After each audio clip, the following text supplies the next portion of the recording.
ao glorioso Espírito de nosso Senhor Jesus Cristo e ao seu inovidável apóstolo Allan Kardec, nossa singela homenagem. Intimidade espírita. Estamos em seu santuário doméstico, querido ouvinte, para dialogarmos um pouco sobre a bênção da vida, da imortalidade, a questão da dor, do ser e do destino. Para isto, peço-lhe permissão para ficar muito à vontade, muito na intimidade espírita. A vida é a maior dádiva do Criador, você não acha? Todos nós que a vivemos, temos de vivê-la com sabedoria, com discernimento, com paciência, com tolerância, exercitando sempre o coração na excelência do bem. Jamais devemos olvidar o dever sagrado pela manhã de agradecermos a Deus pela noite de paz que tivemos, pelo sono reconfortador. E quando os nossos olhos se abrem pela manhã de ofuscante luz, devemos elevar ao Pai Supremo a nossa prece de gratidão, pedindo aos bons espíritos que nos amparem e nos inspirem para que tenhamos um dia de paz, de amor e de bom relacionamento com os nossos semelhantes, na oficina, no escritório, na via pública, na intimidade doméstica. Isto é assaz importante. Viver a doutrina espírita é ser simples, é compreender que Jesus nos legou o Evangelho contando historietas, que por ser simples não quer dizer simplistas. Elas encerram um fundo filosófico e uma verdade imperecível. Vamos a alguns temas de importância e transcendência. Fala-se tanto em paciência. O que vem a ser paciência? Parece que o próprio vocábulo está a nos ensinar ciência da paz.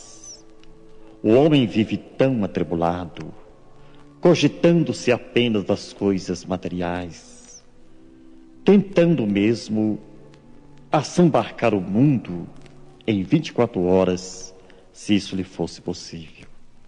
Atribulado, aturdido, ele diz que não é feliz e que não tem tempo. É engraçado, o homem não tem tempo. Quando o espírito de Emmanuel, em sua sabedoria imortal, é tão claro na assertiva, que nem o próprio Criador se encontra tão ocupado que não sustente o sol, para que o sol aqueça o último dos vermes nas reentrâncias abismais. A semente minúscula, pequenina, que o lavrador confiante planta no coração da gleba, é uma imagem viva e eloquente da paciência. Essa heroína pequenina que encerra dentro de sua cápsula a vida, não se intimida com o obstáculo. Atraída pelo beijo heliotrópico do sol, ela avança. Até parece que a nossa plantazinha é uma astrônoma, ávida de estrelas, ávidas de infinito. Abre o seu grelo tenro, e no lento perpassar dos segundos, dos minutos, das horas, dos anos, ela se agiganta e torna-se moça, de tronco vetusto, abre os braços em forma de galhos e deixa que a imagem da esperança na tela do verde a engrinalde por completo. Depois, ela desabrocha as flores, símbolo da esperança dos frutos que virão depois. E o tempo sazona os frutos para que os viajores da estrada, famintos, possam degluti-los, cansados, repousarem em sua sombra amiga. Em seus galhos cantam os passarinhos, a orquestra viva da natureza, de graça, apenas pela infinita alegria de ver o mundo mais feliz. As flores, as fontes, os rios, as cascatas. Que mundo maravilhoso é esse planeta Terra, que muitos consideram um presídio doloroso, um planeta de amarguras e decepções. Mas para mim, que sou espírita, ele é um jardim de abençoadas flores, dançando em torno do sol, num zigue-zague de felicidade infinita. E fico embevecido, e chego mesmo a rir e a cantar, porque tudo canta e tudo sorri. Porventura você não sabe que as flores simbolizam o sorriso da natureza e o sol, a gargalhada do dia? Oh, meu irmão, faça uma pausa, uma pequenina pausa para pensar, e abandone para sempre a irritação contumaz, a explosão da cólera, o pessimismo, o enfado, o ócio, o comodismo, o egocentrismo. Tudo isto representam o lodo fétido no fundo de sua alma. Sai, vai ao encontro do próximo, mais próximo. Você hoje já tomou bênção de sua mãe? Cumprimentou sorrindo o velho? Afagou a cabeça da criança? Deu um olhar de amor para a cadelinha querida da casa, que ladra de dia e guarda a tua casa de noite? Que beleza a vida! Tudo é tão belo quando temos Jesus no coração. Falar de ciência, de filosofia, é muito importante. Mas eu acho mais importante é a vivência da simplicidade, da intimidade espírita da vida. Falar de amor amando, falar de paz pacificando, falar de alegria sorrindo, falar de compreensão compreendendo, vivenciando, porque acredito mesmo que a palavra sem as atitudes que as positivem são assim como os cheques do mundo, às vezes muito bonitos, muito bordados, mas que não têm fundo de garantia. Já disse alguém que as palavras despertam, mas apenas os exemplos arrastam. Certamente, pensando assim, Jesus primeiro trabalhava, realizava, para depois então realizar as suas dissertações imortais. O verme trabalha, o vento trabalha, o pássaro trabalha, as nuvens trabalham, tudo trabalha. O nosso próprio organismo físico é uma constante neste capítulo. O seu labor é dinâmico. O coração a circular o sangue em todos os distritos do corpo humano, as células se renovando, o nosso pensamento trabalhando sem cessar. Só que precisamos dar-lhe uma direção reta e positiva, para não ficarmos a esmo neste universo de ordem e de harmonia. Você está convidado então conosco a meditar mais nas páginas lustrais do Evangelho segundo o Espiritismo, para encontrares a bússola direcional suscetível de conduzir o homem do pó do mundo para residir um dia além das estrelas. Mas não nos esqueçamos, a vida será para nós, em qualquer parte do universo, aquilo que fizermos dela. Céu ou inferno transitórios. São estados de consciência no capítulo das nossas ações. O céu tem o tamanho da caridade, da felicidade, da paz e da harmonia que doamos aos outros. E o inferno é o labirinto dilatado da nossa rebeldia, do nosso egoísmo, do nosso orgulho, das nossas fantasias. Vivamos, sim, vivamos um clima de alta espiritualidade. Falemos de esperança. Doemos uma códia de pão, um copo de leite, um cobertor agasalhante. Agoemos uma flor, visitemos o hospital. Dialoguemos com o detento no presídio qualquer, de sua, da minha, da nossa cidade. Façamos uma ponte de amor entre a nossa casa e a casa do vizinho de lado. É muito importante estreitar distâncias, criando pontes de fraternidade. Não é preciso ser astronautas para ir além das estrelas. Basta que amemos e perdoemos, que trabalhemos infatigáveis na seara do Cristo, que é o todo universo. E enquanto estivermos aqui, no barco do corpo físico, deixemos que a bússola do Evangelho nos aponte o porto seguro do próximo, que é a caridade exemplificada no seu aspecto global. Que alegria, que beleza! Certamente que o nosso ouvinte, neste instante, está um pouco feliz, porque não é tão difícil ser feliz, não é mesmo? Basta para isto que tenhamos a coragem de dar um passo além de nós mesmos para abraçar com os braços da fraternidade aquele ser pelo qual Cristo também foi à cruz, o nosso próximo, mais próximo, dentro do lar, fora do lar, na imensidão da vida, encontramos nossos familiares.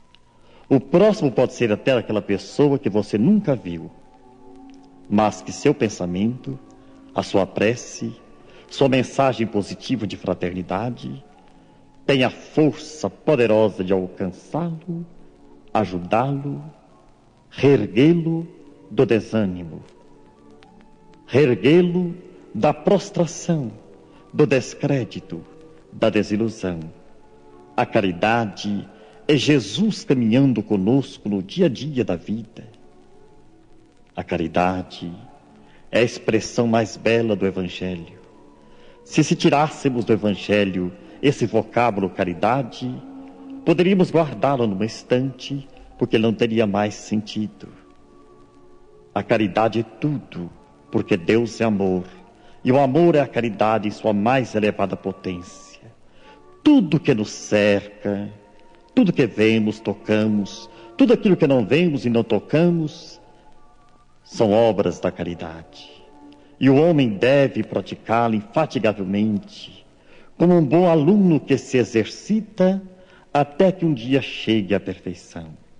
E ninguém pode chegar à perfeição sem exemplificá-la no segundo e no minuto, na hora, no ano, no lustro e na década da vida terrestre. Façamos uma introspecção de consciência. O que fiz hoje do meu dia? Qual foi a boa ação que pratiquei? Quantos sorrisos espalhei? Quantas palavras de amor enderecei aos meus irmãos? Assim, estaremos fazendo um balanço extraordinário, com pouca probabilidade de quedas e de erros, e com muitas vantagens de acerto, com muitas vantagens de ascensão espiritual. Vamos, então, neste momento, pensar se Jesus se cansasse de nós, Se o Mestre perdesse a paciência conosco, quantas vezes nós somos rebeldes, ingratos para com o Senhor? Amá-lo é amar tudo quanto Ele amou, por tudo quanto Ele sofreu, ama e sofre.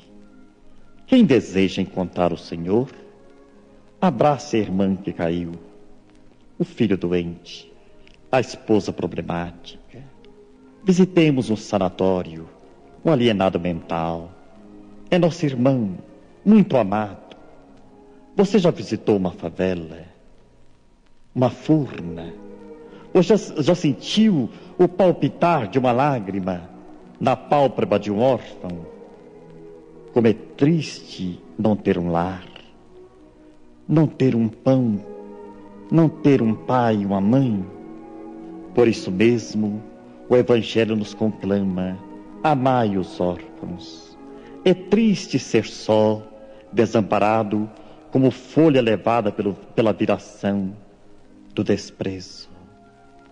Vamos, meus irmãos, pensar nestas matérias que o Evangelho do Senhor, na tradução espírita, nos ensinam com tanta propriedade. Todos almejam ser felizes, mas quão poucos entendem que a felicidade é sinônimo de dever cumprido, de consciência pacificada, de muito amor ao próximo, de muita renúncia e devotamento, abnegação pelas causas nobres, elevadas e santificadas do ideal. Vamos então, alma querida, fazer uma introspecção profunda de consciência, para trabalharmos mais e mais com Jesus. Se você pretende também assim realizar e pensar, convido-lhe, dê uma virada neste LP.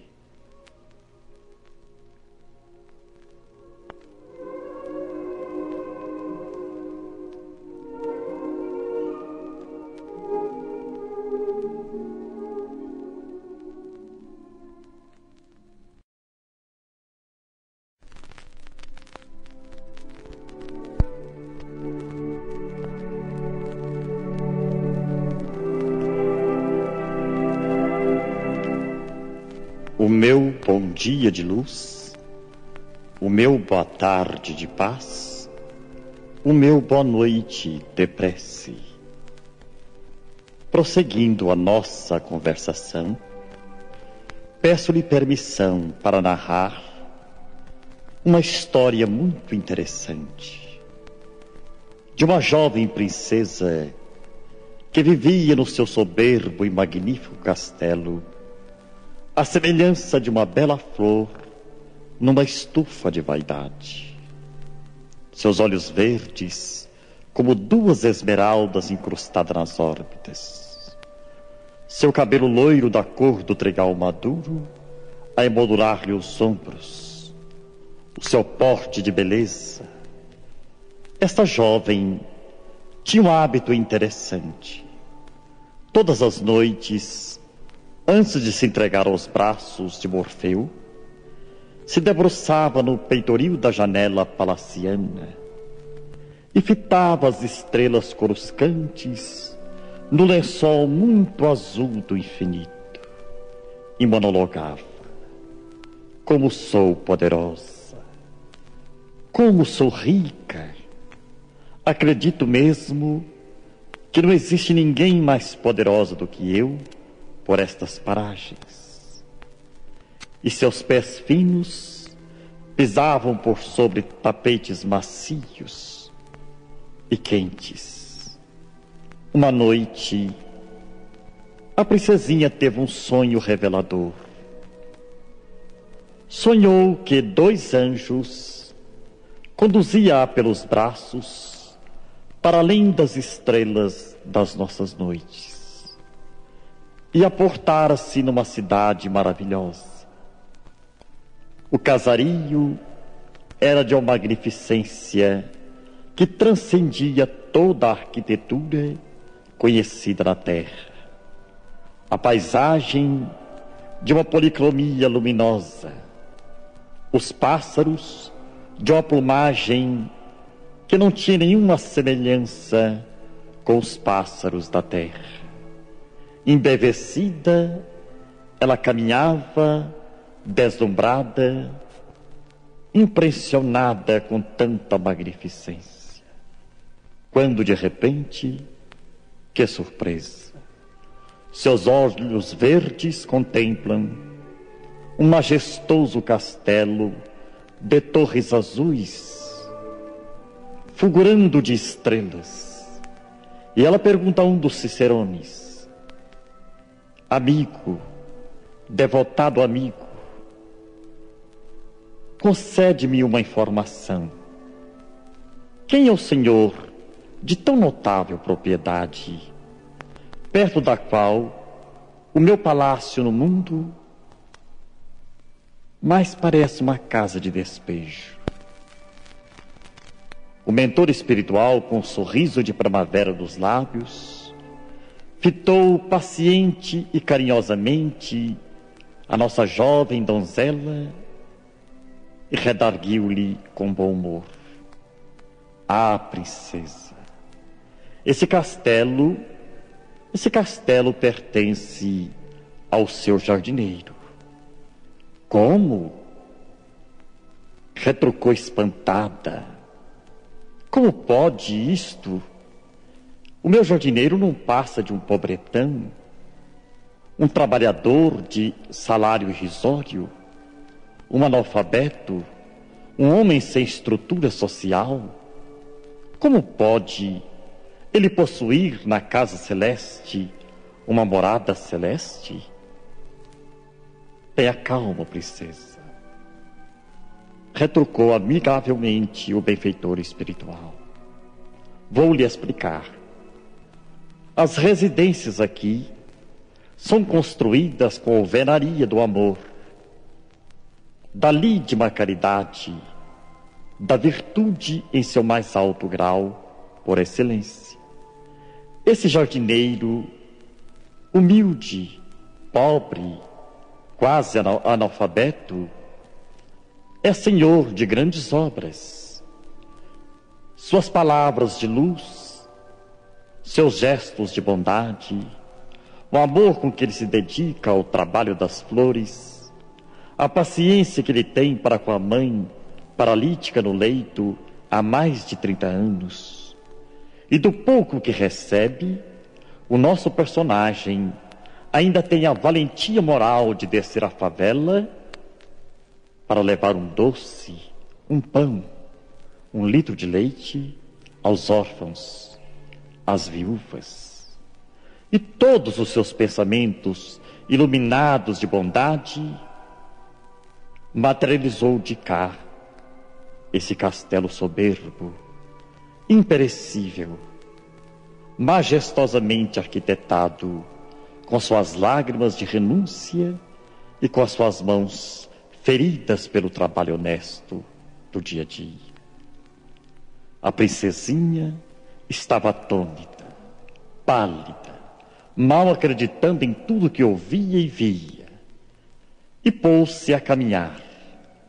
De repente, houve uma transformação abrupta de paisagem.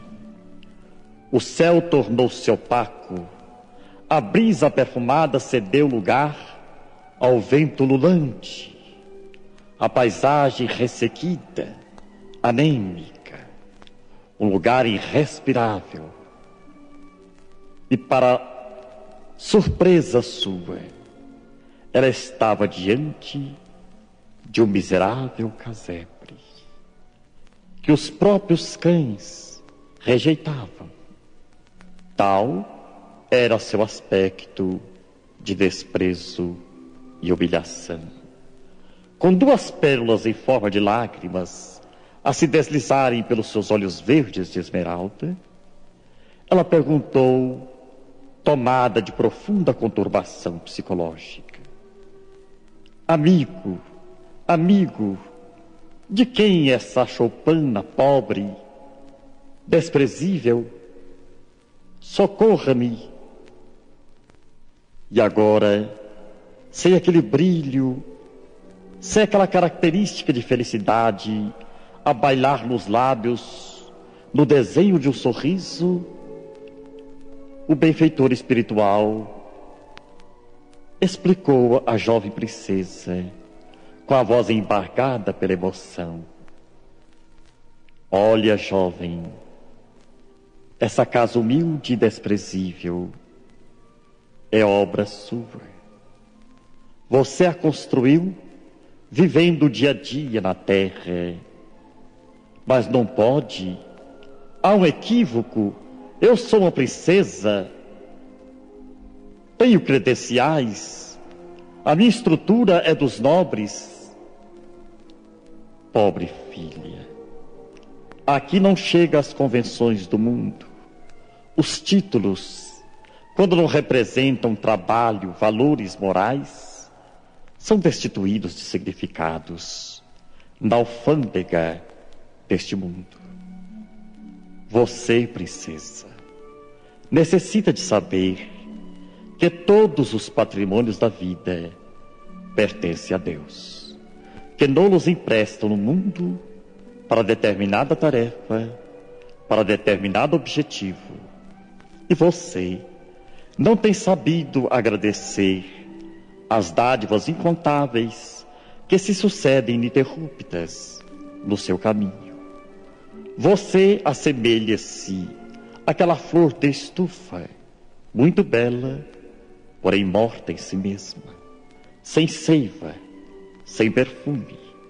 Você nunca deu um sorriso àqueles que lhe servem à mesa do jantar.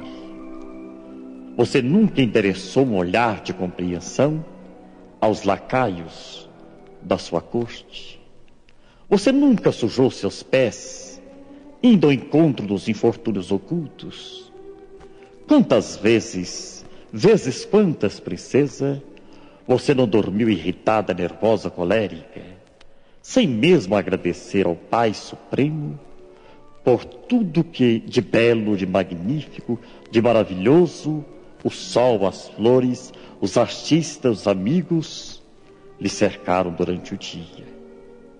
Então, princesa, a maneira nociva, os pensamentos negativos, as palavras agressivas, a indiferença congelante, materializou esse casebre.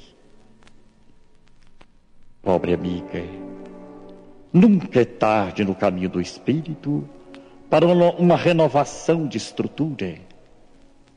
O homem na terra, princesa, precisa aprender a se despertar com o sol e aprender com ele a ciência de se renovar. Você ainda tem chances pela frente. Ao se despertar hoje no corpo físico, coloque-se na posição de quem serve. Agradeça a Deus este acontecimento inusitado, esta revelação misericordiosa, e passe a amar os seus semelhantes.